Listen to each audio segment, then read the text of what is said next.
Welcome back to the Board Drill Podcast. As always, I'm Kyle Bradburn, your host, and with me is my co-host, Matt Dixon. Today, we have a very special guest. We have the head coach at St. Augustine High School in St. Augustine, Florida, Brian Braddock. Welcome to the show, Coach. Thanks. Appreciate you having me. Here we go. Matt, we have to do our clap. Yeah. There we go. Braddock. There we go. I lost my soundboard all of a sudden, so maybe one of these days here we go. We'll figure it out one day. There. Oh, it's not live. All right. So, Coach, What a start. Terrible opening this episode. But that's what we're all about. We're just slappies. So, Coach is 93-35 as the head coach. He's 15-8 in the playoffs, 7-time district champion, 3-time region champion, and a state final appearance this season. He's a 3-time FACA District Coach of the Year. He's the Action Sports Jacks Northeast Florida Coach of the Year 3 times, including this year. And he was the Jacksonville Jaguars Coach of the Year. So that was a big accomplishment. I saw that on Twitter. I was excited about that. He finished second in the Florida Dairy Farmers Florida class. What are they? 3 Suburban now, Coach of the Year voting in 23. And Coach, for the first time on the show, someone shared us their family in their sheet, which I really appreciated. He is married for 18 years to his awesome wife, Jenna. He has 2 sons, Jackson and Benjamin. So, Coach, welcome to the show. It's fantastic. I was super impressed. You're the first one that's included their family. So, a true family man here that we have in here. Great job. So, Coach, absolutely. We're going to start off with this season, 2023. Huge year for you guys. I know it didn't quite end the way you wanted, but a trip all the way to the state championship. And really, that game came down to the absolute wire. Why don't you talk us through the season and kind of the successes that went on in 2023? Yeah, it was a really, it was a really meaningful year in a lot of ways. We knew we had a young, talented team in 2022, and had some bumps, as you will when you're starting anywhere between 9 and 12 sophomores every Friday, and had a disappointing ending to our 2022. We were winning a game by 3 scores in the second half, and a really good football team came back and beat us in the first round of the playoffs, and it's just, a lot of what ifs and thought we could have done some things even then with a really young team. But coming back, we had a bunch of really good football players, a quality senior class with some great kids and some good football players, and our junior class, probably as good a class as I've ever had as a head coach. And so we had put some pressure on ourselves to a degree. A lot of people were saying really nice things about our team for whatever that's worth, that they thought we could have a really big year. And the start of the year, for us, we were just talking about the Bowls game. It was the 5th year in a row we'd played Bowls, and in that game, a few times we've led in the second half, and have to their credit, they've found ways to take the game from us, or we've sometimes found ways to enable them to take the game, and it's just been some tough losses and against a really good football team. And this year the script kind of flipped. We were down by 15 in the fourth quarter, and we came back and tied the game, and then got the ball back with about a minute left and went down and scored with 15 seconds left to win 43-36. And for our kids to come back and win that game against a high-quality opponent in the opposite fashion, we came from behind this year, was just huge mentally. And then that kind of springboarded us. We had some really high-quality wins early in the year against Brunswick and Bartram Trail. Bartram, another team that had beaten us 5 years in a row, and to get that win. And then things just kind of took off from there. On defense, we played better and better as the year went on. And by the end of the year, we were playing pretty good football, pretty high-level football. Special teams-wise, we had one of the best seasons we've had in several years. So we were playing complimentary football, and it was a lot of fun. We had great kids, really high-level kids, great student athletes that were fun to be around. And then fortunately in the playoffs, we were able to make a run. Had a big one in the 3rd round with Choctawhatchee High School. That's who beat us last year to end our season. They had a very, very good football team and got over that hump. And then we're fortunate enough to get through the state semifinal. And like you said, played a team full of elite talent that is coached at a high level in Mainland. And, I just read today 2 of their guys are going to be playing in the Army All-American game on Saturday. And that's amongst several others that signed a couple weeks ago. And just an elite collection of players, and our kids fought, and now I guess the job is to work really hard and try to get back there. You got to reload now. That's the goal. Well, Yeah, and a perfect. season like that can be monumental for your team, just for your program and for your players to see that success. That's awesome stuff, Coach. Yeah, absolutely. Absolutely. Well, perfect. We'll shift gears into our talk tonight. So Matt's going to go ahead and start us off with the first question. Yeah, Coach. I just kind of want to know about the structure of your defense, kind of what you're doing. We're looking tonight on as a defensive approach. So just kind of what you do structurally in your defense, like what you're running and what you look for in your personnel to go into that defense. Yeah, so we're a hybrid odd and even defense. This year we were odd a lot, but you could think of it as 4-2-5 personnel. But the boundary end is going to be a guy that can do multiple things. So he's a stand-up player for us, what we call our jack backer, which is not an uncommon reference for that player. So we're primarily a 6-man box in some capacity. And then our Sam Nickel player, who for us will always stay to the field, he can be a DB. He could be a true backer. That's going to have impact on what we're going to do coverage-wise. This year for us, that was a safety who was a very, very physical kid. So we played him more like a 5th DB and a down safety. We primarily are a split safety team, a lot of cover 4. We will come from the field and roll to cover 3. That's a change up in our base.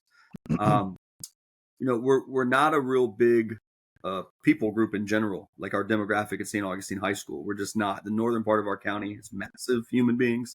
We are not down in St. Augustine. So for us, we spend a lot of time odd, and then we're reducing one way or the other. So if we were to walk out on a field and play a game today, knowing nothing about the opponent, we'd call bench 4, and we would be reducing from the bench out of an odd 4-0-4 alignment, with the jackbacker being the 4th man. And we'd be playing cover 4, as most people now know it, where we're checking the calls on each half of the formation to the distribution of receivers, whether we're going to play whether we're going to lock it up and put the pressure on our DBs and keep the box full, whether we're going to, play a 2-read palms type coverage, or whether maybe we want to widen that Sam Nickel and have more presence on the slot and get him to the flat and play what we would call box coverage. Some people call it robber coverage, but those different iterations. And then, of course, to the boundary, whether we want to take the boundary X away by doubling him using our boundary safety, or if we don't. And then all the trips checks that come with that. So if we were to line up, again, knowing nothing, we would say, let's play bench 4.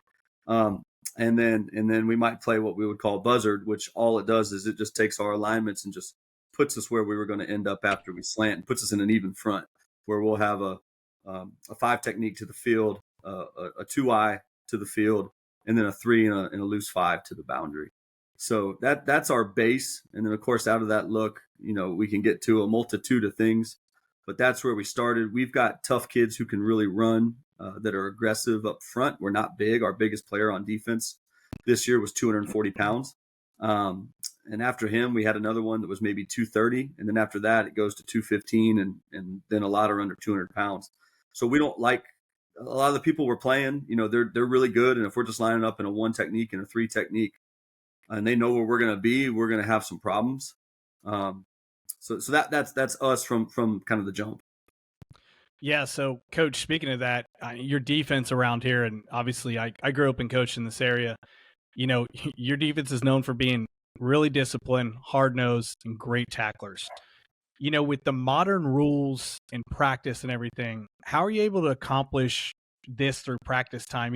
How are you guys able to continue to be great tacklers in the open field and be hard-nosed and all that? Because obviously we can no longer just go to practice and tackle on every drill for 2.5 hours straight, right? Florida has kind of taken away some of those rules. So talk about how you've navigated that flow and still end up with these great defenses that people talk about. I mean, real quick before you answer it, I called multiple coaches on your schedule. I said, tell me about his defense. And almost all of them use the term discipline, good tackling, hard-nosed, things like that. So it's a real testament to what you're doing over there. So talk about how you fit that in practice, maybe during the season and also year-round.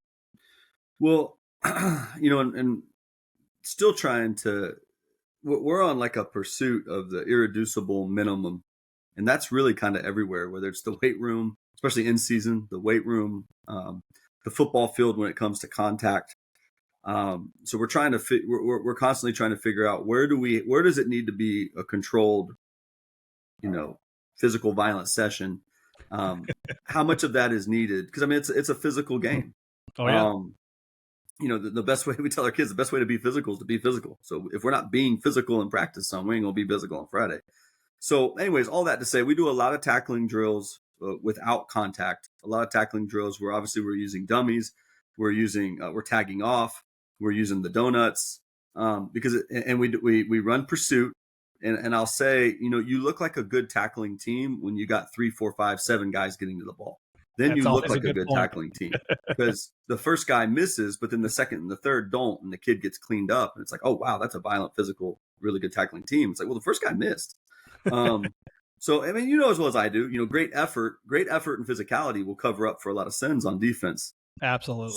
So we start there with great effort. But yeah, our secondary coach, our defensive coordinator, Coach Mann, and the rest of our position group coaches do a great job of coaching leverage and pursuit to the football. And our kids do a really, really good job of that. We coach near foot, near shoulder. Like you hear that phrasing constantly, whether it's, a cut up from the previous game of why we miss tackles and things like that.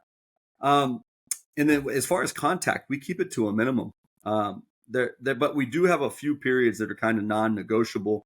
We don't do them every day. You can't do them every day by rule. Yep. But on Tuesdays, for sure, and depending on the week, maybe on a Monday, maybe on a Wednesday, depending. But usually on 2 of those 3 days, obviously we're going to have inside run. And inside run on defense for us is a great period. Our kids are bought into inside run in terms of the physical nature of it. Our kids service each other. So like we go to inside run and I look up, I run the scout team. That's how important it is to me. And I'm getting after the scout team so that they'll come off the ball. Because as well as I do, if your scout team comes off, then the kids across from them, they're going to come off the ball. 100%. So, I look and we've got our whole second defensive line in front of me with a couple other kids that are just totally bought in, and they get after it. They come off the ball and they take pride in running what the other team runs. And it's a bloody session. It's short. We'll keep it to 8 minutes. It might only be 12 reps, and no kid's getting all 12 reps. But it's got to be that way. And we'll never sacrifice that twice a week. That period's got to be that way. The other thing that's really helped our kids from a tackling perspective and physicality, obviously block destruction and making tackles in the open field in the secondary has never been more important than it is now because the ball is getting spit out constantly out to the perimeter. So, and truthfully, I listened to Coach Sutherland at Bartram Trail Talk a few years ago, and he talked about how they did good on good screen perimeter drills. Coach, everybody's seen the Coach Smart clinic drill tape where he calls it Millennial Oklahoma. You have to do it.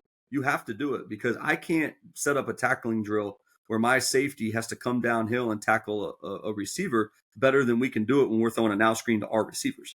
So, we do a drill. We're a big vertical choice team on offense. So we do a 2-on-2 drill where we're either going to get the 2-man choice or it's going to be a now screen. So our DBs can't cheat the drill because if you cheat the drill, you're going to get run by.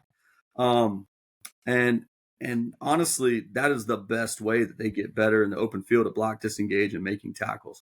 We have to be smart. You can't have, your starting free safety come decapitate your Power 5 receiver in week 3 of the playoffs. But, we get to spring practice. We're going to do that every other day. And it's going to be physical and aggressive. It makes our receivers better blockers, makes them more physical. But you get your DBs where they've got to come, be violent, get off a block, and get a guy on the ground.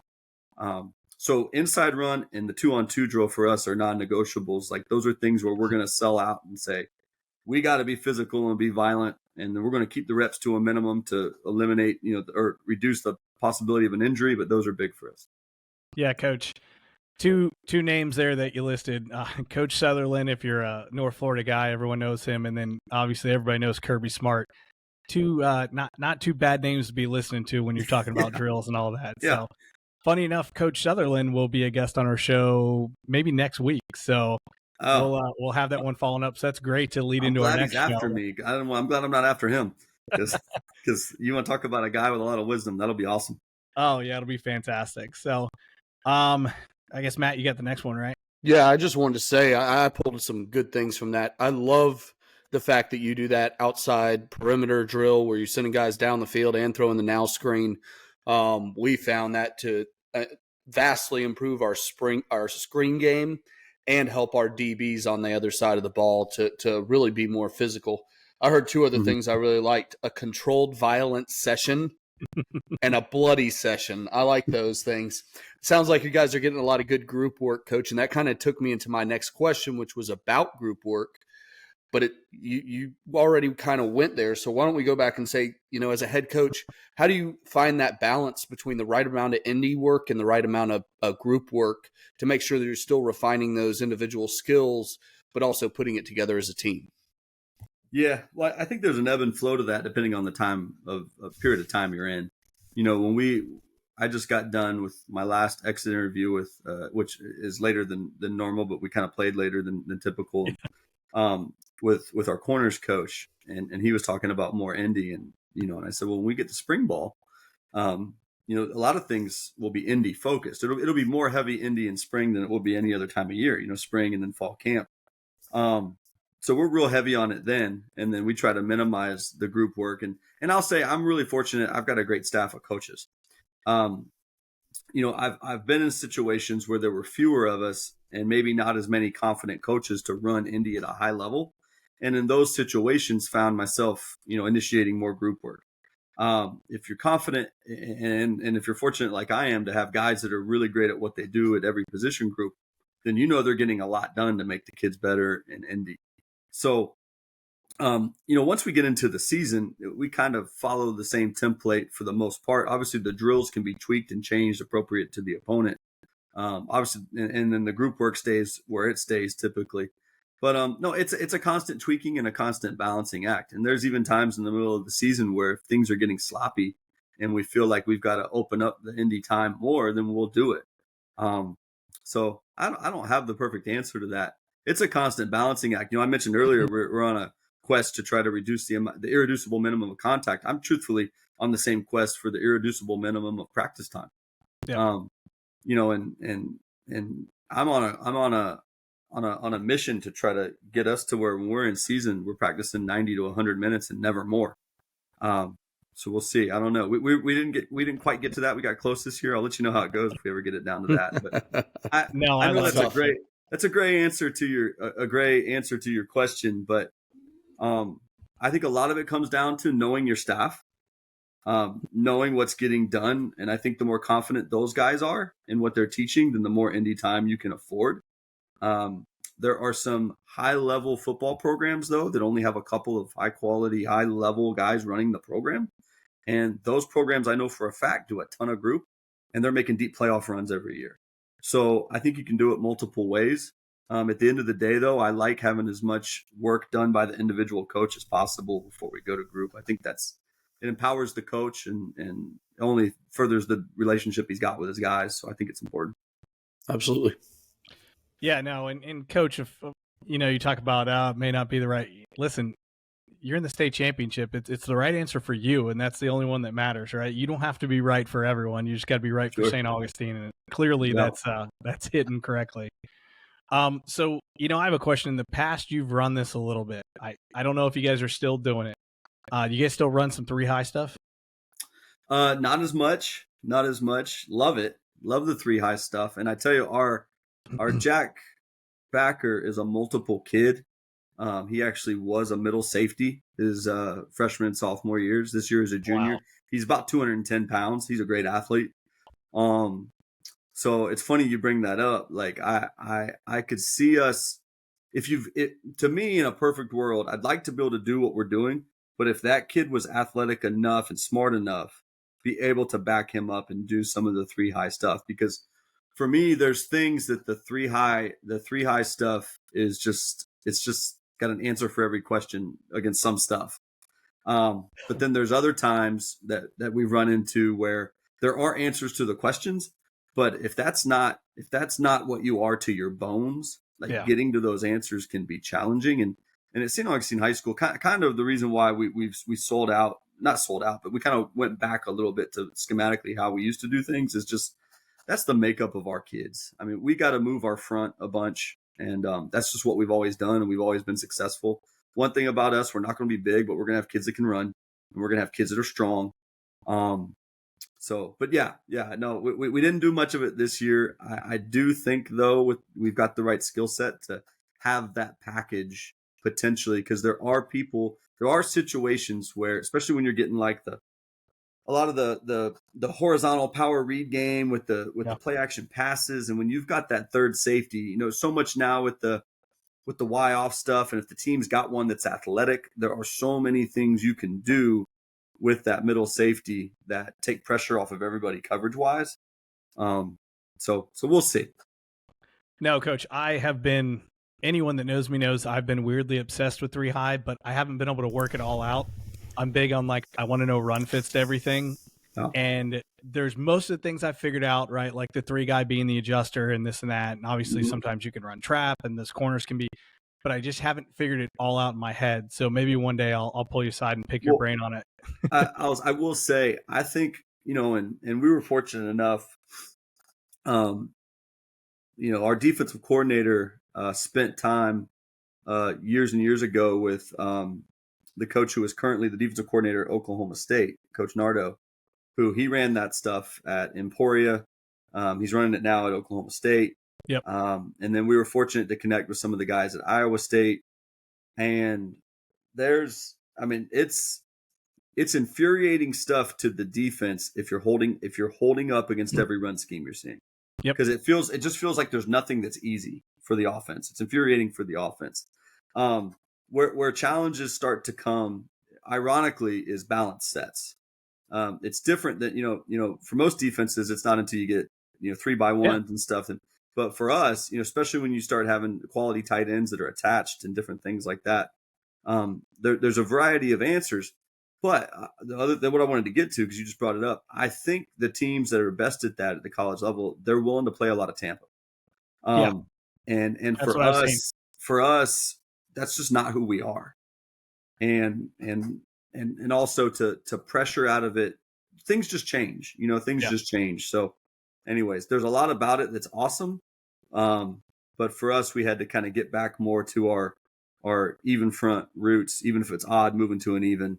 We wanted to get back to our hot pressures and things like that too. So, yeah, I've kind of looked at it as, I don't know if you know this, but I'm more of a Saban guy. I kind of use all that terminology and that stuff. So I was like, how do I blend that with some of the Saban stuff and still matching it? I haven't figured it out yet, but I'm going to. Maybe one day if I decide to go back to coaching, I'll finally have it by then, 10 years down the road, and then no one will run it and it won't matter. So, no, absolutely. So that all makes sense. And you talk about adjusting to 3 and all that, especially with the Y off stuff. I love that. I'll send you a couple things that are out of the Cover 7 Saban book. The check laser is a great way to adjust for that Y going back and forth. I'll text it to you after this. So, love it. So awesome. Another piece I saw, again, I pulled up your highlights, and obviously it's not super telling of your season, but I looked through it, and then I saw some of the kind of like you're saying, the nickel from the field pressure drop in cover 3. Mm-hmm. Talk a little bit about how you guys run that. Clearly, a game that I just watched past weekend that they did a lot was Michigan. Michigan brought that nickel a whole lot, spun cover 3 or something else. So talk about how that works for you guys and how you've done that throughout the season. Yeah. First snap of the game in that game, and I think that may have even been Alabama on defense, was the nickel from the field. Reducing from the field. I think they were in a field front, 1 and a 5, and came. That's why I was getting my phone out to text my DC that, and something happened. I ended up not doing it. I tell you what, old school, and I'm talking old school, like 2004, 2003, University of Florida, field rock 3. Lining up in a field front, an under front to the field, bringing the Sam nickel, and then having your boundary in be the guy who took the picture off the tackle and then either went to his drop, or he could fold back in, or he could, depending on the block, that's still a great defense. For us this year, since we were such a big boundary reduction team, for us, the field reduction was a great change up. And when you put that on the board, so we would run that whether we were 4-0-4, or we might just get into our true even front and then still run it. And there's things I like about that version of it as well. From an offensive line perspective, when you reduce out of a 4 and a 0, that's very different than when you have a 5 and a 1 technique cross face. Oh, yeah. That's very, very different to an offensive line. So we run it out of both looks. We like it both ways. For us, that was huge in the playoffs. we had back-to-back playoff games, I think third round and fourth round, where, and talking with our defensive coordinator at halftime, we had not run it much in the first half, if at all. And it was just time to change up the look. We just needed to change up the look. We needed to come from the field. There were things about coming from the field and spinning to cover three that we maybe didn't love. We maybe didn't love it against the RPO game. That can be challenging. When you get your 230 backers sucked up, you got a post safety. Yeah, he can do all the cheat stuff and try to come down and hit the glance from the slot. That sounds great. And if that guy's going to play in the NFL, it's awesome. But if that guy's a high school football player, that's tough. It's not as easy as it sounds because he's trying to play a cheat post, and now they're drop back passing, running four verticals, and that's not so hot. So, anyways, but for us, it's such a changeup. We play so much quarters that when we roll the coverage and we go to cover three, and we're just playing zone drop cover three, there's nothing fancy about it. Corners are still reading two, just like they would do if we were playing palms. It's just the response is different to what two does. You know, if two's up, I'm up, got to be ready to overlap and all that jazz and cover three. When we do that, we get a ton of the quarterback patting the ball and we get home, or we get bad decisions late where they throw the ball to us out of that simple call. Just instead of bench four, we just go field three. And in the third round and in the fourth round, that happened in both games. Quarterback just was disheveled. It's a different look. They haven't closed the post at all, hardly tonight. The front, you know, now all of a sudden we're coming from the field. Most offenses, when they pass protect, it's half slide, half man. They're going to man the field side. People don't come from the field as much. We're coming with the jack the whole night. So they want to slide to our jack. Our jack was our best pass rusher. And now all of a sudden you get your field rusher coming and he's one-on-one with a back. So, you know, our Mike had multiple sacks this year because he'd be the guy at checks two coming off the three receiver side. And he's one-on-one with a back and he's going to win that every time. You know, like I said, we had huge interceptions in the third and fourth round. So that's a big one for us that on the board is like, it's not a big deal. What is that? You know, and we're always a little apprehensive because of the RPO game, but I swear when we run it, it is successful. It also changes up our fits a little bit, which I like. It pushes our Mike and our Will, brings our and brings our jack into the fit in a different manner, and changes the fits up a little bit. I love it against the lateral power read game or even the downhill power read game coming from the field. We can really get guys over top of the reduction, get our Mike and our Will both over top of the reduction and kind of bottle things up. So I love that sim. It's great. You know, that was a big one for us. It always will be. If you're a boundary reduction team, field reduction is going to be the complement. And then interior sims, you know, we ran a ton of those this year too, and would love to talk about that a little bit if we get to that. Let's get to it right now. Y'all go ahead. So you know, our Mike Backer, a stud player, a kid named Drake Lusk, he signed with Bryant University, a steal for Bryant. He'll be a great player there. 6'1", 210 pounds, can roll. Both our Will linebackers, two juniors, kid named Mateo and a kid named Caleb, both aggressive, physical kids. So we've always been a double A gap, you know, 2013, 2014 Michigan State, hot pressure team. You know, let's bring it.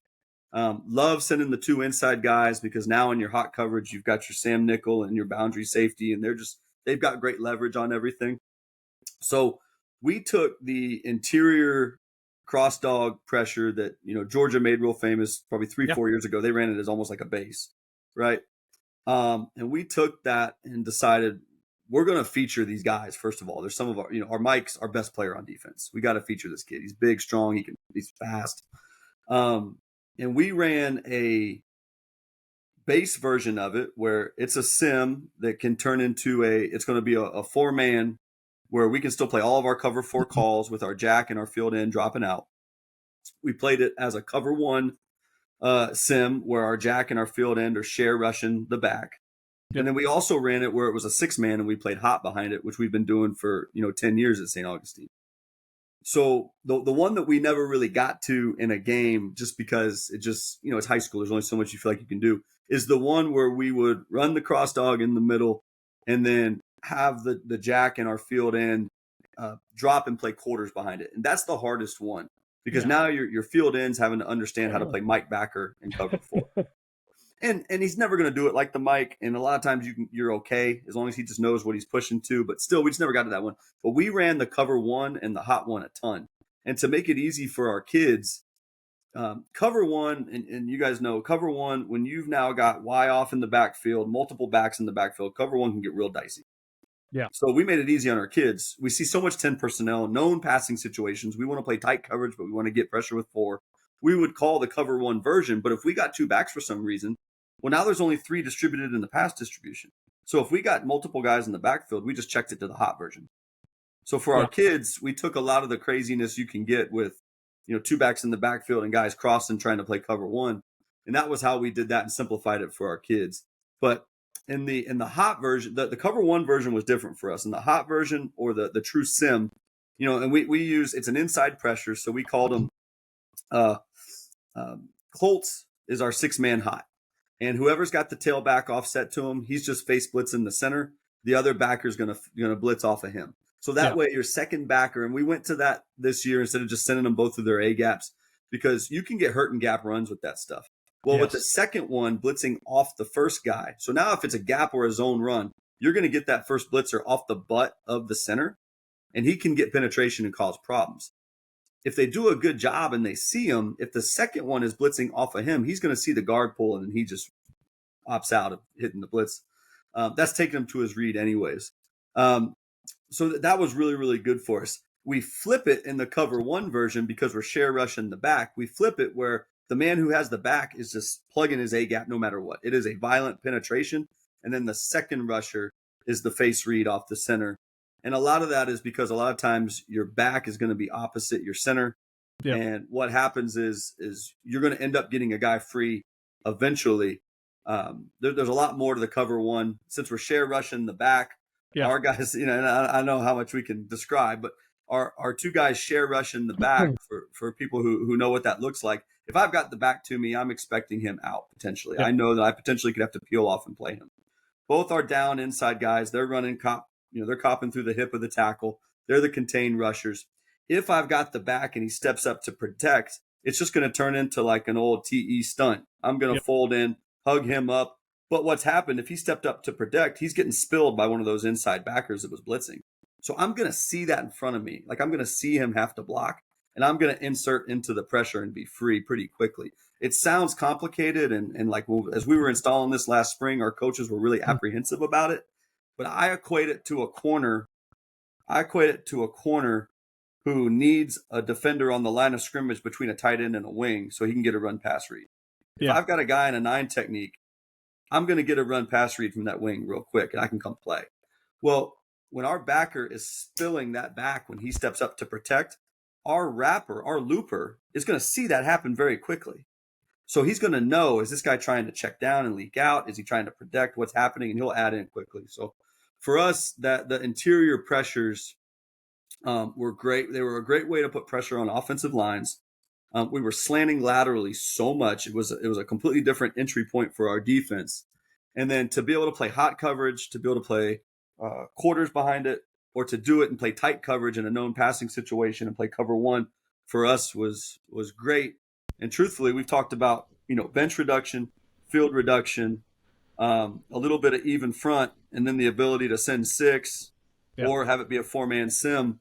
That's about in high school, about all we felt like we could accomplish. You still got goal line defense and some other stuff, So that's pretty much where we lived in those few schemes. Yeah. You ever bring the corner, Coach? Which is my favorite thing. We have. We didn't do it this year. We threw the kitchen sink at the kids through the summer. Yeah. And we did that. We did that in the summer, and just, it's so hard. It's so hard with high school kids. And I would say it's probably hard at any level. Just what we feel like we can get to and execute competently. But yeah, bringing them, especially in high school, because the hashes are so wide. Yep. Like bringing the corner is awesome. It gets there quick. Easy. Coach, that's actually our first install in my defense, and I was 4-2-5 guys. Well, our first install was corner blitz, and I used to piss off OCs on like day 3. Like, you're bringing the corner. I'm like, it's our first blitz install. Like, I can't help it. That's what in a lot of ways in a lot of ways it's the easiest way to get there. Yeah, it's our boundary version of what you were just talking about. Instead of bringing a safety or the will, We just bring the corner, and that's Right. how we played it. So Right. that's great, Coach. Coach, awesome description of your field pressure, your interior sims, and I love how the one thing you said is something I love, and I always go back. I talk about him all the time. Maybe he'll come on the show, but Cody Alexander talks a lot about that. You build your simulated pressure, but with the same path, you can build a 4-man pressure, you can build a 5-man pressure, like you're talking about the hug cover 1, and you can build a 6-man pressure. And so grouping those together where, hey, everybody knows the path in this. They just have to figure out whether it's 4, 5, or 6-man based on the call. Right. And I think that's a great teaching technique, right? What do they call that in classroom? Scaffolding or whatever. Yeah. And so but that's what it is, Coach. That's why we talked about, and we were on a different podcast last night. We're like, look, football coaches are the best teachers in America. I don't care what anyone says, because we teach the most complex things to kids on a daily basis.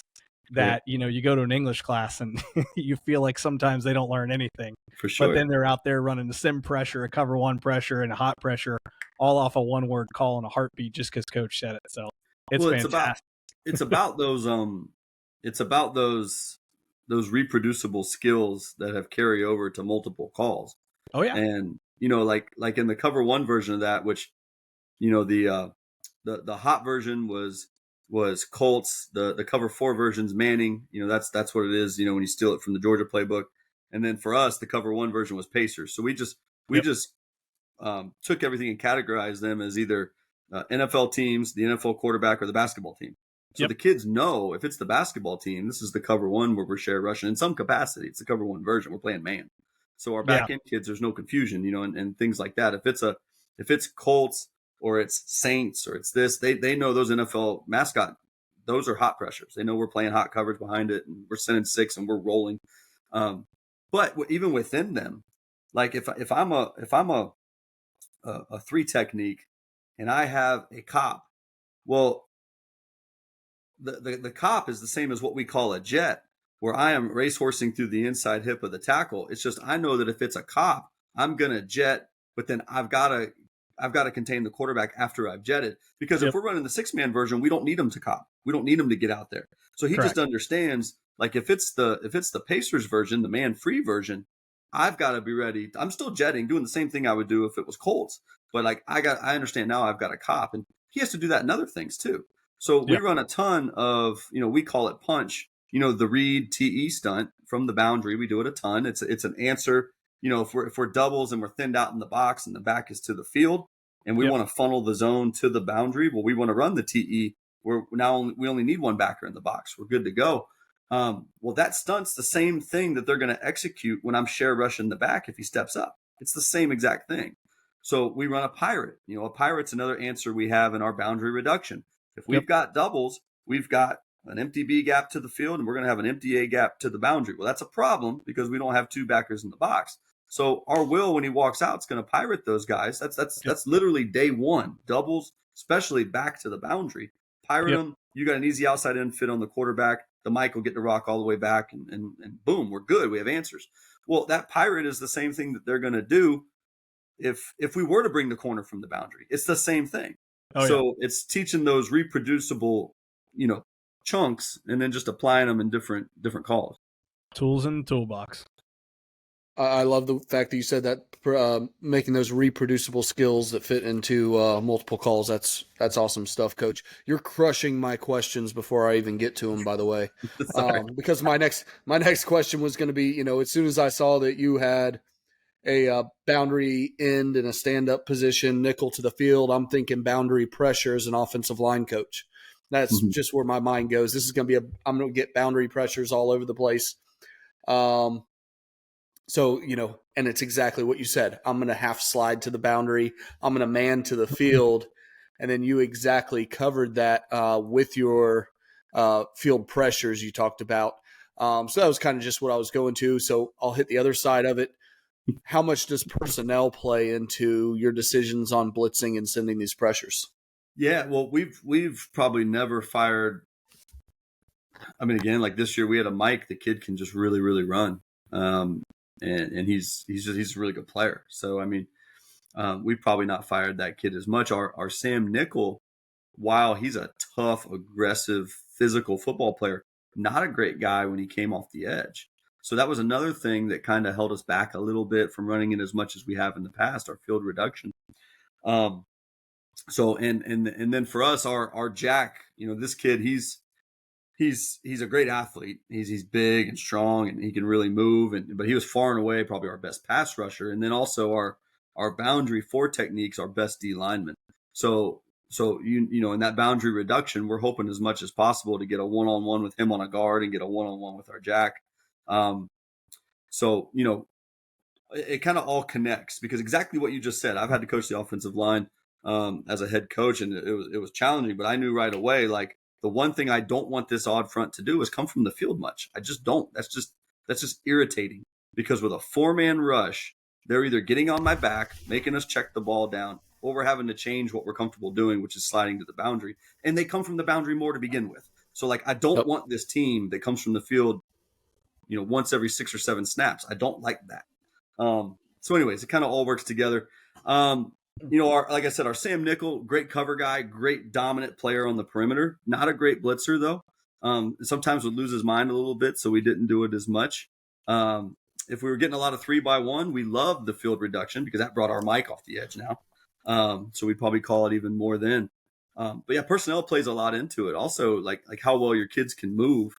And we've had years where we just got dominant D linemen, and then we don't need to do all that stuff. Maybe we want to run more D line movements in games, and let those guys just work. And those will be the ways that we give a different look to the line. So for us, definitely personnel based. Our wills were probably the most pedestrian pass rushers, so we sent the wills less than we ever have. One thing that we like, and I think they call them like you're talking about Cody Alexander, they call them the Big 12 pressures, where you just bring your will from some mixture of your boundary tackle, your Jack, and your will. Yep. Bring a 5-man, play your cover 4 to the field, lock it up to the boundary. If you're a cover 4 team, that's awesome. That's so simple. It's so easy. But for us, our wills just weren't the same blitzer as our Mike, and they just weren't going to get home a lot. So we didn't do much of that this year, and that's a personnel thing too. So yeah, it's got to be a kid who's sudden and violent, that if you're going to be sending them. Yeah, I had that at Oakleaf. The one year in 2017, we were super athletic across the board. Our Will, who I love to this day, was our least effective blitzer. So we brought that boundary safety all the time. We brought the corner, and then we played lock over there. And we were okay with locking our Will sometimes in coverage, but not, in bringing those more effective guys, because they hit home so quickly. Our Will had to cover for like 2 seconds, which was perfect for him. So, all right. What's your favorite pressure, Coach? Out of all those that you just talked about, what's the one that is just your favorite, even if it's not one you guys run a bunch, but you're like, look, this is just my favorite? I would have said it was old school. I remember Coach Wiles, who obviously I worked for Coach Wiles for a long time as defensive coordinator at St. Augustine. And anything we do good on defense is primarily because of stuff we learned from him. But old school Penn State slide smoke, what we call silver, just Sam Will off the edge, 6-man, 0 pressure. Yep. As simple as it is, it has been good to us for 15 years. And it's weird. We should call it more often, because it always just works. But no, we've always loved that. We've gotten to that version where it's the Mike and the Will off the edge, and we play hot behind it. We can, again, kind of pair that up that way. But I would say this year, I love. It's not a pressure. I love to change up the look. I love field reduction. It was, and the reason I keep bringing it up, it was a constant thing on our headsets. Our DC would laugh of me being like, "Come from the field, Coach." I don't like come from the field, Coach. I don't really like. No, we're gonna come from the field. Like, so I love it. I just love change up the look. But then our interior stuff, where we're face reading the center, how we do it now. We had gotten away from it when we were just hitting the back. We were either hitting the A gaps or it was a predetermined cross off the back. I like how we're doing it now, where it's the guy who has the back is face reading the center, and then the second one is blitzing off of that read, like off of that. So if he's blitzing off of his buddy who's hitting, off the butt of the center, he's gonna see opposite color cross if either guard pulls. Correct. So I love that. That was super effective for us this year. So right now, I'd say it's definitely that one. So it's awesome. I love it. I'm a big blitz guy, obviously. Matt? Yeah. You want the last question for me? You skipped the last question. I always ask the last one, but yeah. All righty. Coach, program question here. All right. Yep. Not your typical program question. I was trying to think of something. Imagine you can't be the Yellow Jackets anymore. St. Augustine has a rich history. What are you going with? Like a new mascot? Yeah, Coach. Yeah. I got some ideas I'll rattle off here in a minute, but I want to know, you got to change it. What are you going to change it to? We could be the Fighting Menorcans. That's Ooh. I'm Menorcan, and a lot of native St. Augustinians are Menorcan.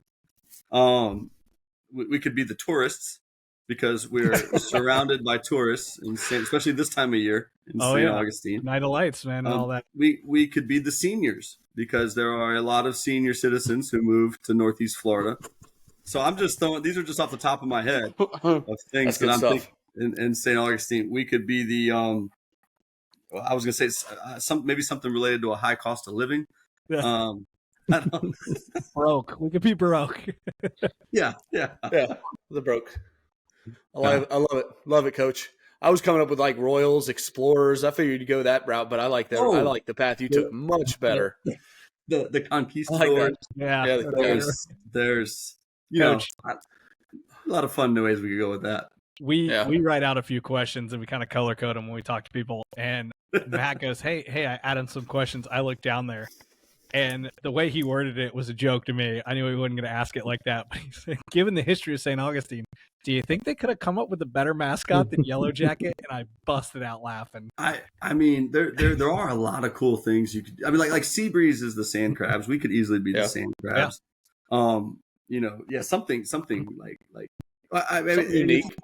Yeah, and the school names in St. Johns County are kind of funny because you got Beachside High School, which is the fourth closest to the beach in our county. Yeah, it's not at the beach. And there, you think like we would have an ocean type name. St. Augustine's a fishing city, so I don't know. But yeah, you have around St. Johns County, you have the Bears, the Barracudas, the Toros, the Panthers, the Knights. That's Creekside. Falcons. What's Menendez is the Falcons. Yeah, so Falcons. It's all over the board. Well, So do you know we weren't always the Yellow Jackets? Did you know that? No, I didn't know that. No. History lesson time. Here we go. Oh, yeah. Well, I don't remember. I don't know the year. But so St. Augustine High School has not always been St. Augustine High School. We were Categorization High School long ago. Okay, Categorization High School, I think, became St. Augustine High School when the current property with the current school that's there now opened in 1959, 1960. We became St. Augustine High School. Wow. We were the Mullets. Oh, Coach. Think about all the cool. There you go. All the cool nautical animals, and we were the Mullets. So we were the Mullets, and only thing worse would be like the shrimp. So we were the Mullets, and Palatka. The way the story goes, and this is like 60s maybe. We lose to Palatka, and Palatka on our campus strings up from the light poles a bunch of mullet all over the place. So the school decided this is enough, and I'm glad we're not going to be the Mullets anymore. And then soon thereafter, we became the Yellow Jackets, before any of us were born. But that's your team would have the best haircuts in the state, Coach.